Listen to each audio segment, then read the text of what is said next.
ទស្សនៈរបស់យើងសម្ដែងដោយមុំមកអាការីដោយសាច់រឿងមួយហ្នឹងនិយាយអំពីថ្ងៃមួយតួប្រុសរបស់យើងហ្នឹងវាបាននាំសង្សាររបស់វាម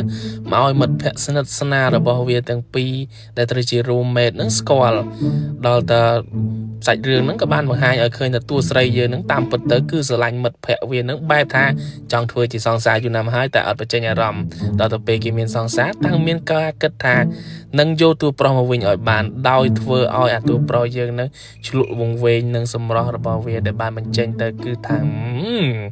ផ្លែដូងសុំខ្មាស់ម៉ែកូនហើយដល់តានោះបានឃើញដិតដាមជាប់ភ្នែកយប់ឡើងហ្នឹងគឺ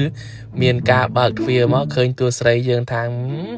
គឺមូលខ្លំតែម្ដងដល់អញ្ចឹងមានអីទប់បានចូលក្នុងបន្ទប់បាច់ទឹកចៃត្រុលដល់ទៅព្រឹកឡើងតួស្រីយើងឃើញអាពីនឹងរៀងស្វីតដែរ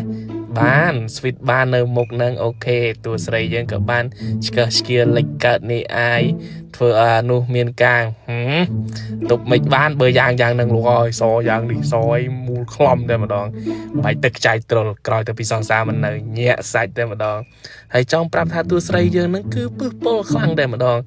បែបថាអត់ឲ្យអាតួប្រុសយើងនឹងបែកជាមួយសង្សារដើម្បីមកតាក់ទងវាតែក៏ប៉ុន្តែឲ្យតួប្រុសយើងនឹងបន្តបែបនឹងទៀតចុះញាក់សាច់អសវស្វ័យលោកជិលឡើងគឺជាលីកូកុំភ្លេចទៅមើលហើយចូលចឹងកុំភ្លេចចុច like ចុច follow ផងអេមប